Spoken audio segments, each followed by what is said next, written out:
Hello and welcome to this week's edition of CTN Community Update. The City Council adopted the 2019 budget and tax levy this week. The property tax levy for 2019 is just over $28.2 million, which is a 5.17% increase from this year's levy.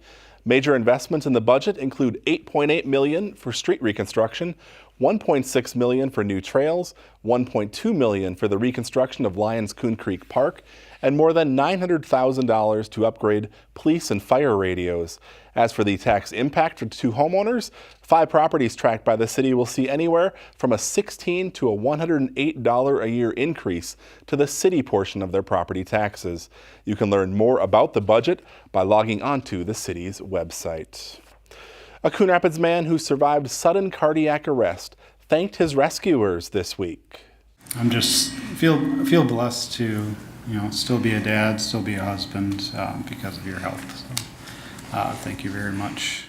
Eric Lingbeek and his family spoke during a presentation at Tuesday night's City Council meeting. His wife Jessica made the 911 call back in August following the medical emergency at the family's home. More than a dozen first responders were involved in the call, from the dispatchers and medics to police and fire personnel.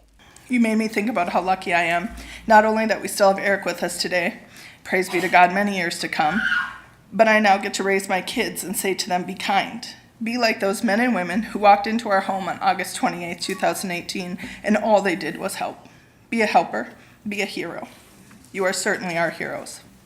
During the presentation, Eric handed out appreciation certificates to the first responders who helped save his life.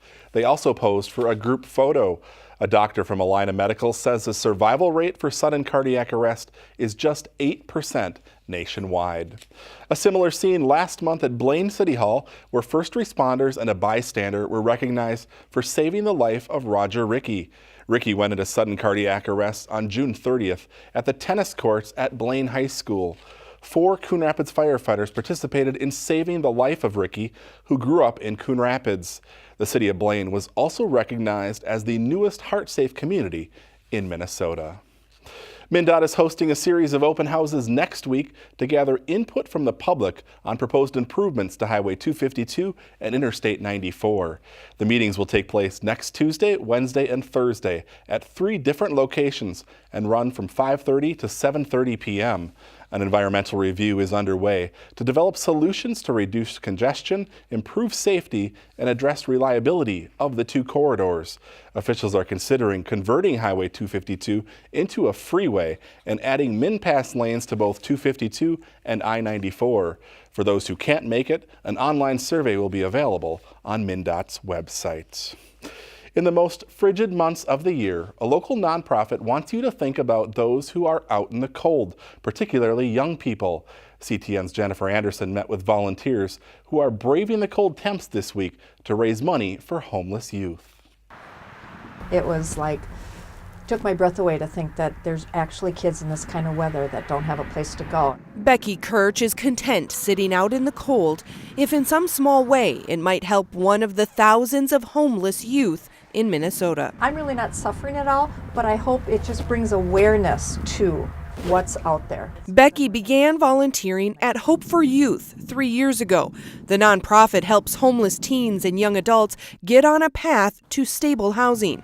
This week, volunteers take 1-hour shifts out in the cold to raise awareness and donations for Hope for Youth programs. At this time of year when we're all thinking about getting together with our families, there's these kids who have nowhere to go. And I hope when they see us out in the cold, it just goes, really, there's kids out there in the cold, not just in the cold, but without a family support system. An estimated 6,000 youth are homeless in Minnesota. It's likely even more go unaccounted for. They're struggling. These are youth that have been through a lot of trauma. They've been kicked out of their homes. They're in toxic situations, and they just need some support.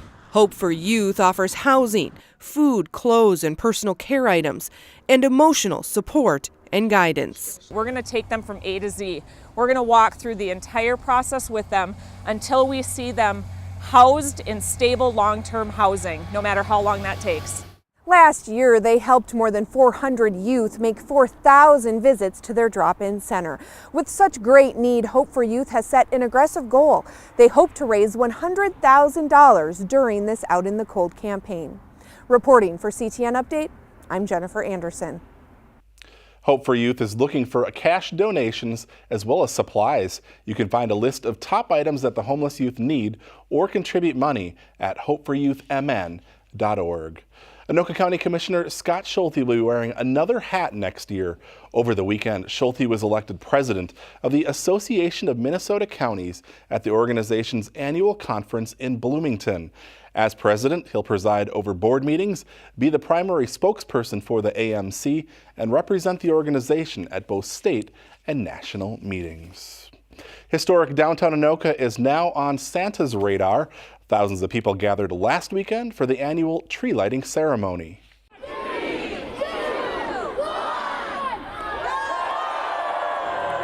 Merry Christmas, everyone. More than 7,000 lights donated by Dave and Donna Smith lit up the tree. It was selected this past summer after 7 others were considered. Those attending the event were also treated to a fireworks display. Bonfires, roasted marshmallows, and hot chocolate kept the little ones warm after taking a ride on a horse-drawn carriage. The main event was the arrival of Mr. and Mrs. Claus on a fire truck. Even though this is a very busy time at the North Pole, Santa stops by every year. You know, he's a busy man this time of year, so we put the order in early. He always says yes, and it's a situation where the kids and families can come and have a chat. The tree will remain standing through Christmas. After that, it will be mulch for use in city parks in Anoka. There's a couple more chances in the next few weeks to see jolly old St. Nick. You can take a free ride on a Northstar train to the historic Union Depot in St. Paul on Saturday, December 15th. The holiday train will pick up at the Coon Rapids station at 5:05 p.m. and return to Coon Rapids at 8:55 p.m. At the Union Depot, you can shop, dine, enjoy holiday entertainment, see Santa, play games, and do crafts, along with taking a tour of the Union Depot.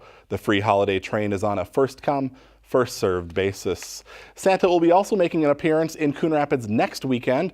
You can skate with Santa on Sunday, December 16th at the Coon Rapids Ice Center. The event runs from 5:30 to 7:30 p.m. In addition to skating, there will be photo opportunities with Santa. Kids 5 and under are free with a paid adult. You are also invited to bring a donation for Toys for Joy. One other note, from 4:20 to 5:20 p.m., students from the Ice Center's Learn to Skate School will be putting on a skating exhibition. So go out there and check that out. That's going to bring us to the end of today's show. Thanks for watching. We'll see you right back here again next week.